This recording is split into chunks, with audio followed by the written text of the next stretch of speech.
So kani siya ma'am, mo ni ang amo ang kuan ma'am requirements nga ipa-comply sa imo pag matawagan na ka ma'am ha nga maignan ka nga nay bakante. Either kami or ang survey ang mutawag sa inyo ha. Kay gina-monitor man pud ni namo. Tapos si survey food mo ato po na dito tapos mutawag po na sa inyo. Kay kung dili matawagan mo sa mag-survey kami ang mutawag ana sa inyo ha. Dayon, ang requirements din nga imo i-provide man pag matawagan ka, valid ID, proof of billing sa balay nga patauran, 1,500 nga installation fee. Ang proof of billing diha sa imong balay nga inyong patauran, ma'am, asa nakapangalan, ma'am? Yes na, nag-rent ka mga dito. Okay, nag-rent. So, pwede rin po na siya, ma'am, sa inyo, hagya po na ipangalan ang inyong account, ana. Pero, mangayo lang tag-authorization sa takapangalan sa bill, valid ID sa nakapangalan sa bill, og na rin tay finance deposit ma'am nga 2,500. So upon applying ma'am for 4,000 ang imuhang cash out ma'am. Kanang 2,500 ma'am, mauli na sa inyong ma'am pag mobalhin na mo sa inyong kaugalingon house, maka-provide na mo og proof of billing nga nakapangalan sa inyong og makuha pud na ninyo ma'am ug mahuman na mo sa inyong kontrata mahuman na mo sa inyong kontrata ma'am unya kana ang wala bitaw mo yung mga penalty sa Parasat, so makuha ra na ninyo ang 2,500 makuha ra na ninyo ang 2,500 ma'am. Muna ang kinahanglan if mahuman na mo sa inyong kontrata dili na mo ganahan sa Parasat, inyo lang ginang i-surrender. 2 years ra ma'am. Oo. Pag makuha ra gid na ninyo ma'am, lugar mahuman na mo sa inyong kontrata nya mo. What if ang kung dili mahuman kay nag-rent ra man? Kung dili mahuman ma'am muna ma'am natay mga termination fee kani inyo ang deposit ma'am kay sure pa ni. Depende sa monthly nga inyong kwaon ma'am. If ever ma'am ha, kani yung kwaon. So kani ang termination fee ani ma'am kay nasa mga 5,000 plus. So kulang pa ang imuhang kuan. Mo man na sa kwan. oh, dili pa kulang pa napagid mo aside nga dili na ninyo makuha. Napagid mo bayro nun. So kinahanglan gud ma'am nga kung if ever magaling mag-apply tag internet connection, humano na to tong termination. 2 years pila man day mo diha ma'am nag-contract mo diha. Wala man. Dili day mo abot og 2 years mo diha ma'am. Dili, pwede man depende naman sa man nagipirmahan nga maabot niyo kuan. Depende man sa amo ako. Ganahan Sa kami mo, o kiba ang among sales sa among pagpaninda. Unsa po inyong kuan grocery? Ito pala, dili na bi. Grocery inyo diha ma'am. Sorry, store lang yan ko. Ang ikuan ko ng mga di ba 2 years kontrata di ba? Ana hina ang signal. Bisag loading bitaw. Kayo. Pare na converge. Milik kamo. Pabot-abot lang. Punto ginay wadi no kuan. Wala ako iputol. Paputol mo. Yung 2 years niya punto. Wala lisod kayo. Sa amo po nga side mama, amo po ni explain sa inyo na ami contract. Normal gid nga sa wala mga perfect nga connection sa Philippines.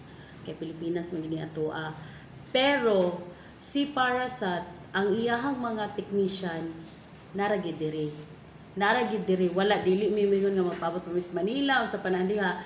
Tapos si Parasat complain lang gid ta.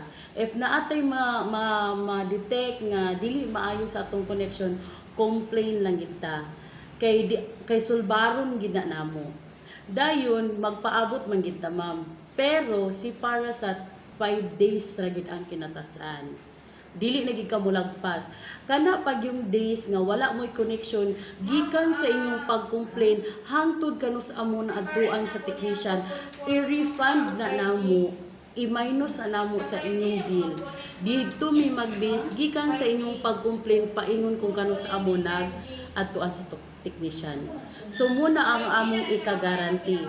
So wala gyud rason ma'am nga moingon ta nga magpaputol mi kay hinay. sa inyo na gid na nga part ma'am, kung dili mo mo complain sa amoa kay if dili man gud mo complain sa amoa ma'am, dili gid na namo makita nga kamo di ay nanamoy problema sa inyong linya. So mura pud na among ikagarantiya. So munang nakaingon mi nga safe ra pud inyong 2,500 kung sa amo ami kay kung kana lang gid ang inyong concern nga muhinay muludi nga ingana. Kung sakto lang gid ang inyong paggamit ma'am sa MBPS nga among gi-require nga inyo pong gikinahanglan, dili ginamoabot sa punto nga may ngana. For example, ang inyong gikuha is kani 150 Mbps. Ang atuang kuan, ang atong Mbps is unlimited, dili siya mahurot. Pero shared siya. Tibali, ang 150 nga inyong giabil, inyo nang bahin-bahinon nga naa sa inyong balay. Di na siya mahurot. Pero bahino na ninyo. For example, 5 mo kabuok cellphone. Si tanang cellphone ga Facebook. Si Facebook is 25 Mbps to 30. So 5 man siya kabuok sa 150 Mbps, enough ra gyud siya. Pero kung nagagiming, napaygakuan, muloding gid siya ma'am. Kana siya dili na siya problem na mo. Ang inyong kuana is isaka na lang gid ninyo ang Kaning MBPS. 1499, okay na sa kulay bendo wifi ma'am. Okay, isa po na siya ma'am. Ang amuang connection ma'am is dili gid siya pwede sa Bendo Wi-Fi. So before ka mo apply ma'am, i-explain pa na namo sa inyo papirmahon mo Weaver ana nga ang internet connection is dili pwede inegosyo sama sa Wi-Fi bindo. Kay if ever ma'am mag Wi-Fi bindo mo, tapos ang inyuhang Mbps is kani. Tapos naamoy sa kung mag Wi-Fi bindo gid mo ma'am, ang inyo gyud ma-feel ana if mahurot na ni kay shared raman ano, nya daghan ang Wi-Fi bindo, inyong gi Wi-Fi bindo. So muloding gina siya ma'am, dili gina na mo ikagarantiya, muloding gina siya. Kamo dayon naamoy buhaton ma'am nga dili siya muloding. Kana siya naana ginagbuhat ana.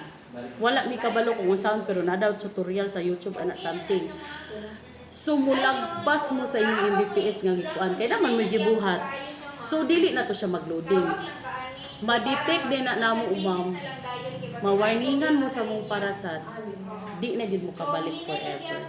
So muna kay papirmahon man mo daan nga dili ninyo gamiton sa Wi-Fi bindo.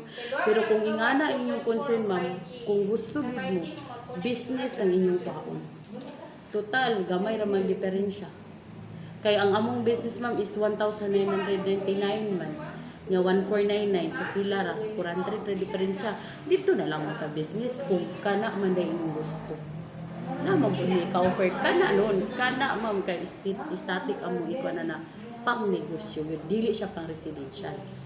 So kana makagarantiya gid niya na nga inyo ginang negosyo.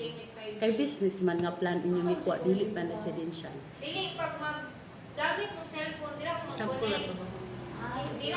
Okay. Pero kung gusto ka naman, why not? Tagaan ta mo, papilapon ta mo og kanang para naay mo adto sa inyo nga mo explain about the business. Pinakabarato ginang 1,099 pesos, 999 pesos. Hapit siya mag-2K, gamay lang po kupan. 500 na may diferensya. So ingana lang gid ma'am ha.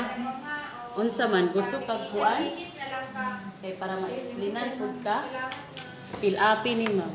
Kaya amo ikuan sa mong business. Dili man pud na ingon nga pud ni fill up ka mo. Kuanan ka para maistoryahan pud. Fill up na lang ni ma'am. Kani siya ma'am, lahi na pud ni ang kuan ani requirements ani. Kani siya. So, kung gusto ka mang pilapi na ibalik sa kuha kay ako Kaya lang pala, kung mag-down ka to renters, bayad ka, ay mag-down ka 2.5. Kani si business ma'am, wala po ko kabalo ma'am kung naaba sila yung tenants, deposit, ani, wala ko kabalo ani. Kung kuan ma'am, pilapi na lang ni kay para kamo mag-istorya sa mo ang SME nga plan.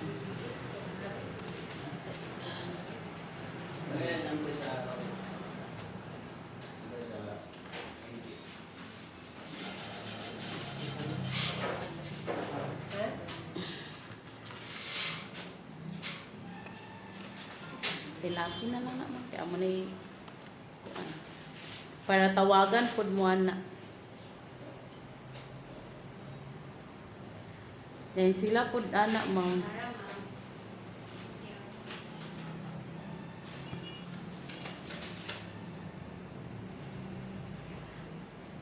Sorbihon po mo anak mo.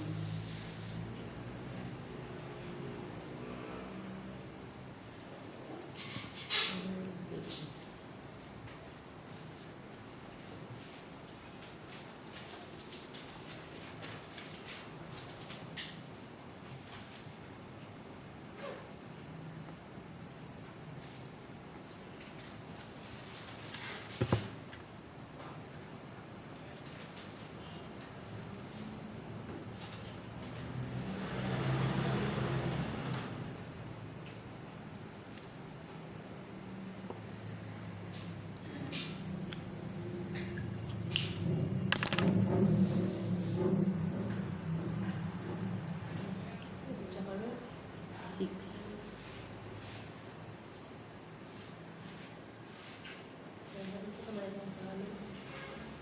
Ang tindahan ninyo, ma'am.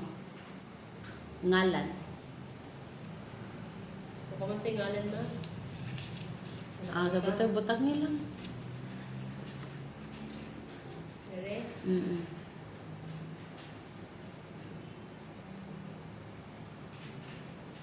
Butagin lang like address, ma'am. Ay, nanang posisyon. Litagiyan mo.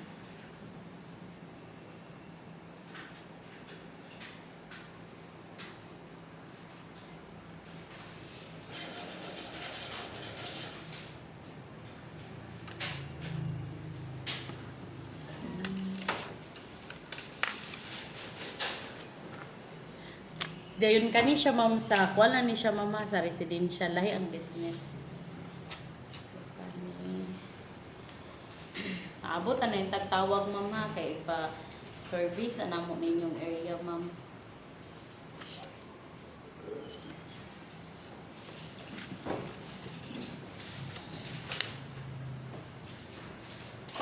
Sapa kung kanina imuha akin ako yung location na pagkakuha.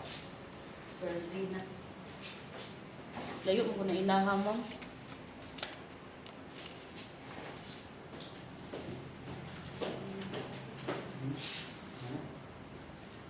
Thomas Morado.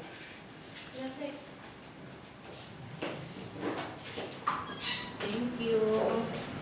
Lagi sa ning silpuan ito pa. Iwan na, sir. Where? Sir.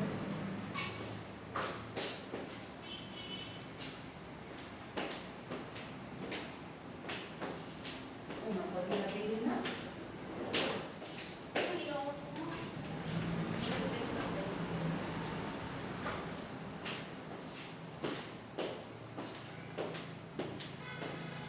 Saan pa? O, diba? Wala na nagkalimaon yung buwan. Oh, chichi.